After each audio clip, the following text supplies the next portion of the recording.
We are breaking down the 10 best NFL free agent wide receivers for 2025, and we're starting right now with the cream of the crop, the best wide receiver who is currently looking like he's going to hit free agency, and this is T. Higgins. T. Higgins, who is only 26 years old. As we go through this class, you'll see that a lot of these guys, these wide receivers, are older players, and T. Higgins, though, is not that. He's well in the prime of his career at 26 years old. He's coming off of a year where he made just under $22 million with the Bengals, and there's a pretty decent chance right now he's not going to re-sign with them. Now, Higgins is a player who has always been talented. Right away from when he came into the league, he goes for 900 yards. He backs it up with back-to-back 1,000-yard seasons. And then these past couple of years, as you can see, he's only played in 12 games, so he's missed some time with injuries. That is probably the biggest thing that's going against Higgins right now. If we pull this up on Draft Sharks, is just injury profile. This past year, he ended in January. He had a little bit of an ankle injury. The big concerns, though, were earlier on in the year where he had a hamstring that missed some time, a quad strain that missed some time. You date back to 2023, another hamstring injury, a hamstring injury in 2022. These soft tissue injuries are a concern.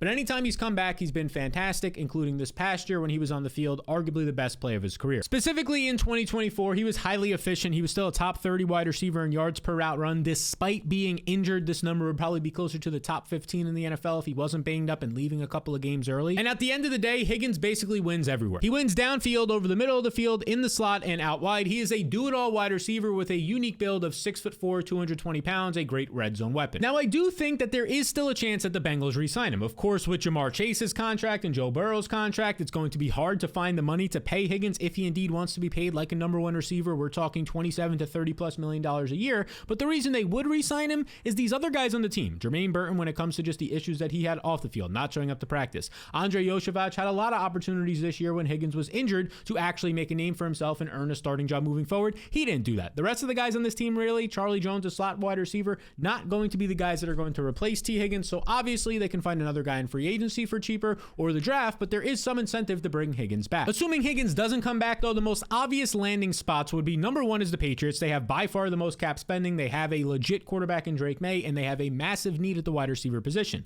Then you look at some of the other teams that have a lot of cap spending here. You look at the Raiders up here at number 2 in cap spending currently. You look at the Commanders right here in number 3 in cap spending. These are also teams that I think fit the bill for a T. Higgins. I think they can use him. If we look at the Patriots wide receiver room, not much here at all. I mean, some rookies in Jalen Polk, they didn't really do much. Javon Baker was even worse in terms of getting on the field and contributing. KJ Osborne, a free agent signing last year, didn't do much. Demario Douglas is their best wide receiver, but operates most likely the best out of the slot, so that's a little bit of a concern. You scroll down a little bit more, now we go to the Commanders. Obviously, they have Terry McLaurin. He's coming off of his best year, but if you compare Terry McLaurin with a legit number 2 option for Jaden Daniels, Diami Brown had his moments towards the ends of the year, but it's not consistent. Luke McCaffrey, a rookie, couldn't get on the field. Omid Zaki is sort of a journeyman wide receiver at this point. They can use a number 2 receiver. Obviously, T. Higgins would be an upgrade over all these guys, arguably even better than Terry McLaurin, and that would make the Commanders from a Final Four team this past year to a legit Super Bowl contending team. And lastly, when we discuss the Raiders, who have a brand new head coach, a brand new offensive system over there, Tom Brady now involved. We'll see what happens with the quarterback position this offseason. Is Aaron Rodgers going to go there? Is Russell Wilson going to go there? We look at what their wide receiver room is.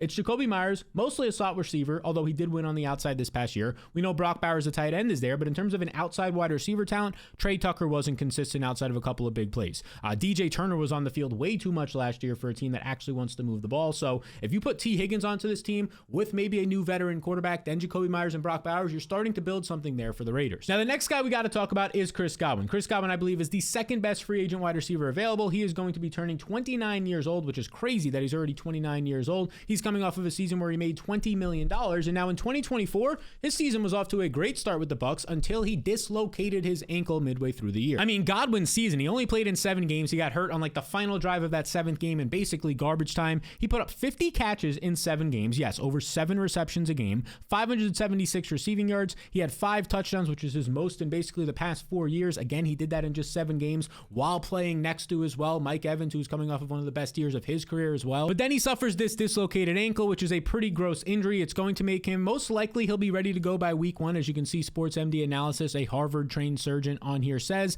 data projects 90% strength by week 1. So he should basically be a full go. But that being said, this is still a aging receiver, now 29 years old, that is coming off of a serious injury and just had a serious injury a couple years back by tearing his ACL. And you can see that injury right here on Draft Sharks. He did that in December of 2021. So now you're having 2 serious injuries in the past couple of years alone. That is something that, of course, you have to keep in mind when you're talking about an aging wide receiver on the free agency market and how much teams will want to go after him. Now, the question becomes, will he hit the market or will they just bring him back? Will the Bucs Bucs and Baker Mayfield and Mike Evans just run this one back. I'm half tempted to say that they will bring him back, but then you have to keep this in mind. Jalen McMillan was a rookie for the Bucs last year, and towards the end of the season, he really started coming on strong as a legitimate number 2 option next to Mike Evans, who is still going to be there next year. They could obviously add some players in the draft. They have a tight end in Cade Otton who showed that he can produce at times this year. So they might just say, okay, instead of bringing Chris Godwin back on a 2-year deal, maybe even a 1-year deal, we have the young guy in McMillan right now who was already shining last year. Let's just let him play. And if that happens, I think there is one obvious fit for Chris Godwin. Let's just assume right now that T. Higgins either re-signs with the Bengals or goes to the New England Patriots. If that's the case, I think that Chris Godwin to the Raiders makes so much sense. Not only because of the fact that the Raiders have a lot of available money, and like we just mentioned earlier, they could use another receiver outside of Jacoby Myers, but there's 2 other reasons. Number 1 is they have Tom Brady involved now, who again was a quarterback and played with Chris Godwin, knows how good he is and the type of person and character he has. And the second reason is that the new general manager of the Raiders in John Spytek was the former assistant GM of the Bucs the past couple of years, so obviously there's a lot of ties here to Godwin. And Spytek was with the organization when they actually went ahead and drafted Godwin, and then of course he's been with the team for the past 7 or so years that Godwin has been on the Bucs. So again, a lot of connective tissue here if Godwin was to hit the free agent market and leave Tampa. All right, the next free agent wide receiver is going to be Stefon Diggs. He is now 31 years old. So I mentioned earlier when talking about T. Higgins, a lot of these wide receivers are going to be older. Not all of them. We actually have a really young one coming up shortly. But let's talk about Stefon Diggs because his recent play has been phenomenal the past half decade. Before the 2024 season, Diggs had 1,000+ yards in 6 straight years and 100+ catches in 5 of his last 6 seasons. And then his 2024 season with the Texans was actually off to a good start when you consider that he was competing with guys like Nico Collins and Tank Dell. Through just 8 games and 1 that he left early, so 7 completed games, he had about 500 receiving yards, 60+ yards a game, 3 receiving touchdowns in here. Again, these are pretty solid numbers when you're considering that he was operating as the wide receiver 3 at times as like the slot only receiver for the Texans who were struggling on offense this year. He was earning 8 targets a game and operating in those short to intermediate parts of the field and still looked good. But unfortunately, after 8 games, he ended up tearing his ACL, and as you can see right here from Sports MD Analysis, likely to be back by week 1 of 2025. Now, of course, ACL recoveries at this point are like your 9 to 12 month recoveries, usually 9 to 10 months, but Diggs is an older receiver, now 31 years old, so there is some concerns here about how that's going to affect his play. I think there's a realistic chance that the Texans could bring back Stefon Diggs. I say could because, of course, we have to see what happens with overall salaries, how much money he's going to want, but right now they only have Nico Collins as like a reliable wide receiver entering 2025. Mechie showed some flashes. Hutchinson has never been able to contribute once he's had opportunities. Tank Dell's likely going to miss. It's already kind of confirmed the entire 2025 season. So if you can bring back Stefon Diggs, who knows a good amount about the offense, he had success early on in it last year. Maybe now you get the new offensive coordinator coming in and things start to change. I can see him coming back to the Texans. He knows the system. But if he doesn't return to the Texans and he hits the open market, well, I do think that the Patriots make a lot of sense. Even if they were to sign T. Higgins for $30-something million, and then you come back in and you sign Stefon Diggs for maybe a $10 million for a 1-year deal, something along those lines. I think another team that could make some sense here is the Los Angeles Rams. If we look at the Rams, the most recent news is Cooper Kupp is going to most likely be traded this offseason. If they trade Cooper Kupp because they don't want to pay him what he's likely doing around $30 million or so, well, you trade away Cooper Kupp, you get rid of some or all of that contract, and then you sign Diggs for a half or a third of the price. Now, there is always the risk that the Odell Beckham Jr. situation happens here with Stefon Diggs, where he has this injury, his market isn't that hot, he's not getting paid the money that he wants, and he kind of just waits until the last minute, until the preseason, until training camp, until week 1 or week 2 and a wide receiver goes down, and then he has the leverage and can sign a $15 million contract. But we'll know once free agency opens on what that situation looks like. For now, let's get into our next guy. And it's another aging wide receiver. It's Amari Cooper, who right now is going to be turning 31 entering 2025. So again, these older veteran receivers who maybe 3 to 4 years ago were in the prime of their careers, in some situations just a year or 2 ago were putting up massive numbers. Amari fits into that category, and honestly, his 2024 season, if you followed this channel throughout the fantasy season and all the analysis, it was like the most unlucky season you'll ever find. Because he had to start the year off with Deshaun Watson, who was arguably one of the worst, if not the worst, quarterbacks in the entire NFL, and then he immediately gets traded away, Amari Cooper, right before the Jameis Winston renaissance hit the Browns and all their pass catchers, and you saw guys like Cedric Tillman, David Njoku, Elijah Moore, Jerry Jeudy all start to pop off. And then Amari goes to the Bills. His first game he finds success in a limited role, and then in his second game he unfortunately injures his wrist. So literally in his second game, when he starts to get some chemistry with Josh Allen, he ends up injuring his wrist. He misses 2 games. He's hurt. He's on the injury report at least for the next 5 weeks,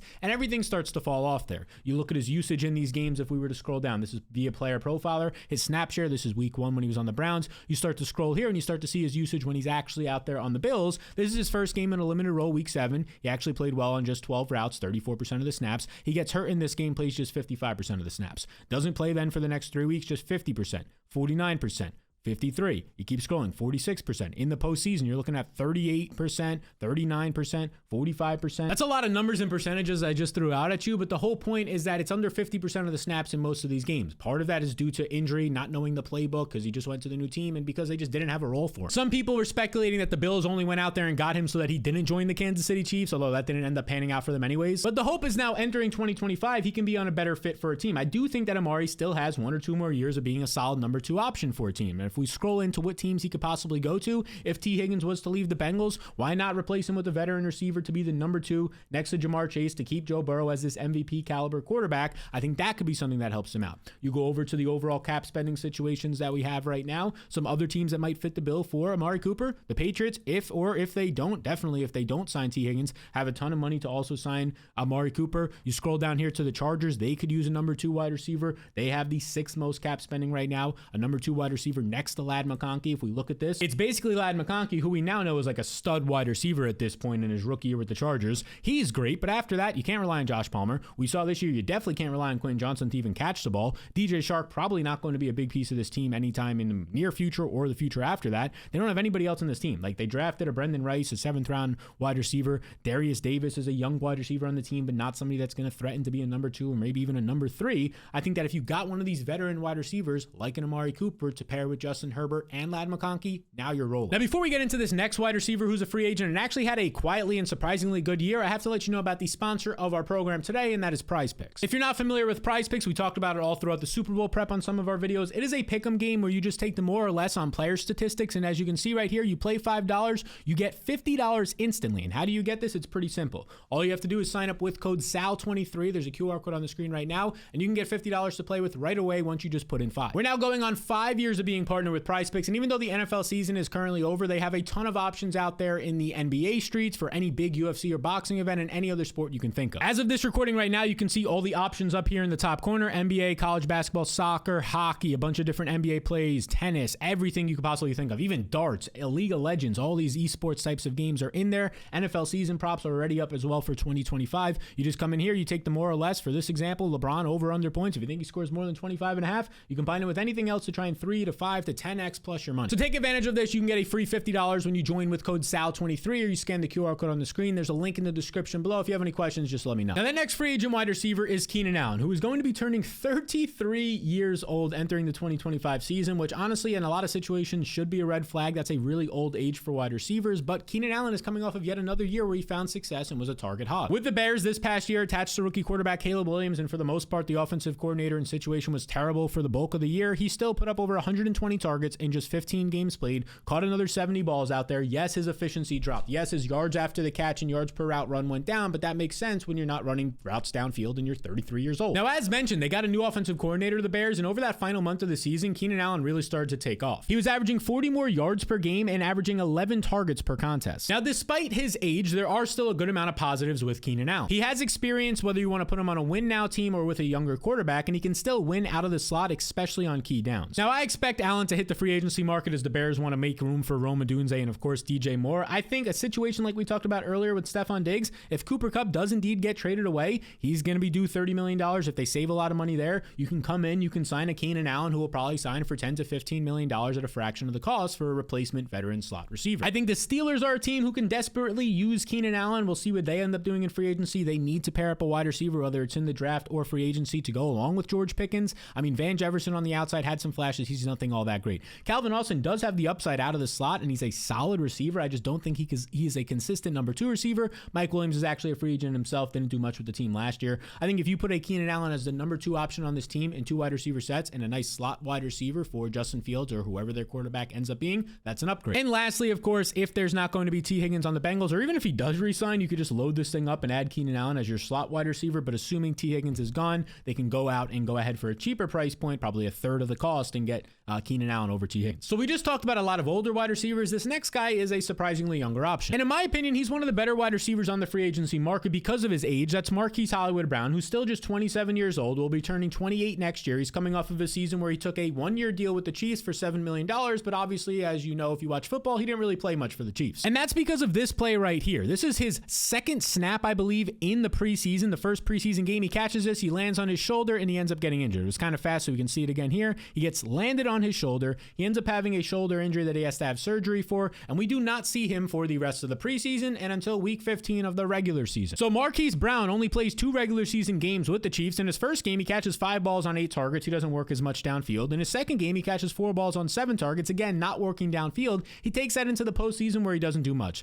0 receptions on 2 targets, 3 catches on 5 targets for 35 yards. In the Super Bowl, he comes out with just 2 catches on 6 targets. So again, he doesn't do much, but let's give him the benefit of the doubt. He wasn't even supposed to return this year, and he ended up playing 5 games. Now, the positives for Marquise Hollywood Brown are number one, his age in this free agency wide receiver class, and number 2 is he has experience as a number 1 option on the Ravens and for some time on the Cardinals. Now, in terms of landing spots, I wouldn't be shocked if the Chiefs re-signed him. Of course, they have Xavier Worthy, who just had a massive Super Bowl and a great second half of the year. They'll have Rashee Rice coming off of an injury if we scroll down to him here. After that, though, if you want a number 3 receiver who you can probably get pretty cheap right now, Marquise Hollywood Brown, I can't imagine his market is more than $10 million a year. I wouldn't be shocked if they end up bringing back Marquise Hollywood Brown if they find the cap space to do so. The number 2 option would just be going out there with the Commanders, like we mentioned earlier, a top 3 cap spending team as of right now. Pairing him up with Terry McLaurin and Marquise Hollywood Brown is a very nice number 2 option downfield for Jaden Daniels and his big arm. And as we've just been calling out a bunch here, the Patriots have so much money that even if they sign T. Higgins, I think they could still afford a 1 to 2 year deal on the cheap for a guy like Marquise Brown. Before we get into the next player, I just want to say if you could hit the subscribe button, it goes a really long way to allowing YouTube to show this to other people like you who enjoy the NFL free agency and all that stuff. So be sure to hit that subscribe button. Now we got to get back to the old heads, and that's DeAndre Hopkins, Hollywood Brown's teammate for this past month and a half of the season or 2 months of the season. And that's Hopkins, who is turning 33 years old. He just signed his previous contract for $13 million, and he had kind of a frustrating, confusing, and annoying 2024 because it started in the summer where he ended up having a knee injury, and it was a tear in his knee that he did not have surgery on. He just let it heal overall, and this ended up limiting his performance for really the first 1 to 2 months of the season. He wasn't seeing a full amount of snaps or routes run with the Titans. Hopkins was then traded midseason to the Chiefs, and in his first game with the Chiefs, he had that amazing game in prime time against Tampa. I believe this was the game that Chris Godwin got hurt in. 8 catches, 86 yards, 2 touchdowns on 9 targets. It looked like vintage DeAndre Hopkins, and oh my God, now it's going to be Hopkins, the number 1 receiver on the Chiefs, a great option. Well, unfortunately, if you look at the rest of his game logs, this is the final month of the season, that didn't happen. He had just 32 yards, 36 yards, 37 yards,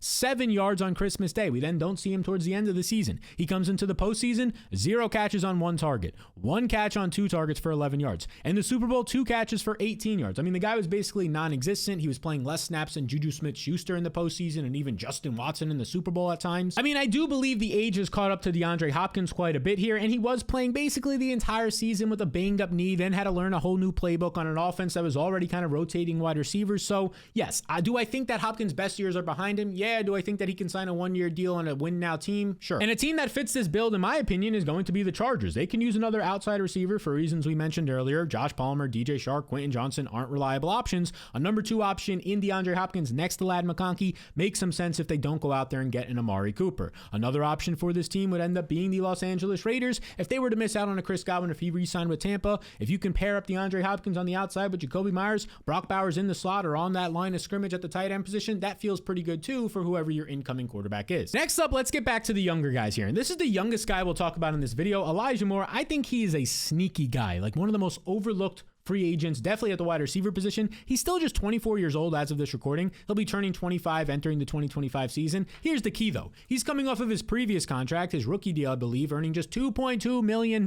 This dude is highly appealing given his age and the flashes that he's shown in the past. We can see what he did in 2024 as a member of the Browns. By the way, he's now played in 3 straight seasons, not missing a game due to injury. He had 100 plus targets, 61 catches in this year. Keep in mind, the first half of the year, he was playing with terrible Deshaun Watson as well. When we just look at his overall statistics with Jameis Winston, a quality quarterback, as his QB. Moore averaged 7 targets per game despite being the number 3 option on his team, and he had a 4-game stretch of 8+ targets per game. We've seen flashes of Elijah Moore being a legit option in NFL offenses when he's had good quarterbacks, like Joe Flacco instead of Zach Wilson, like this past year with Jameis Winston instead of Deshaun Watson. I personally think Elijah Moore is going to be a steal wide receiver 2 or 3 option for a team on the cheap this offseason, kind of like how Marquise Brown last year was for the Chiefs if he didn't end up getting injured. Darnell Mooney joining the Falcons is kind of what I think about for Elijah Moore, although Mooney made a lot of money, but I think Moore is going to be a steal due to his age and explosiveness if he can get paired with a good quarterback. Okay, now we're getting to some of the guys that not a lot of people are going to be thinking about or talking about. Darius Slayton, the Giants wide receiver, or I guess we can say former Giants wide receiver, just 28 years old compared to this class, is relatively younger here. His previous contract was just $6 million, and this has been a guy who has quietly produced despite being on a terrible offense with bad quarterbacks. Slayton has had 700 or more receiving yards in 4 of his past 6 seasons, and this past year he had multiple 100-yard games. And he just had has the thing that you can't teach. He has speed and he has size. He has 4.3 speed when he came out of the draft. His catch radius is elite, 95th percentile according to Player Profiler's workout metrics right here. And again, 700 receiving yards isn't going to shock you or blow you away when so many receivers are going for over 1,000, 1,200, 1,500 yards now in the NFL. But consider that he was like the number 2 or 3 option on teams that had Daniel Jones at best as their quarterback with terrible O-lines. I think he could be a nice cheap option for teams like the Raiders, Patriots, or Texans. Now, I have to add Diontae Johnson onto this top 10 best wide receiver free agents list because he's still a quality wide receiver, but honestly, who knows where this guy is going to go? If you look at the beginning of his season, where he started on the Panthers, his game logs, let's scroll all the way back down to September here, they were bad to start the season with Bryce Young. Then Andy Dalton takes over, and immediately we get a 122-yard game, 83 yards and a touchdown, 78 yards and a touchdown, and 3 out of 4 games he's going for basically 80-plus yards and a touchdown. But then everything went bad when he was traded to the Ravens. He ends up getting cut by them, picked up by the Texans, cut by them because of complaining, missing practices, and all these head case type issues. But Diontae Johnson, in my opinion, still has the talent at 28 years old to be a top 20 wide receiver in the league, to be a value steal for some organization if they can get this guy's head on straight. And when I just think about organizations that can do that, I'm thinking maybe Andy Reid and the Chiefs, who could use a wide receiver this offseason, maybe Mike Vrabel and the Patriots, who definitely need a wide receiver this offseason. So these have been the 10 best free agent wide receivers for 2025. The running back version of this video will be coming out next week. I'll pop it up right here once it's out, and we'll have some other free agent content and NFL draft content over the next months to weeks. I guess I should say weeks to months there. If you made it this far in the video, be sure to hit the subscribe button. Check out our sponsor, Prize Picks. QR code is on the screen, and code SAL23 gets you a free $50 to bet on the NBA or any other sport you want to right now. I appreciate you all tuning in. Enjoy the rest of your day and week, and I'll see you all in the next one.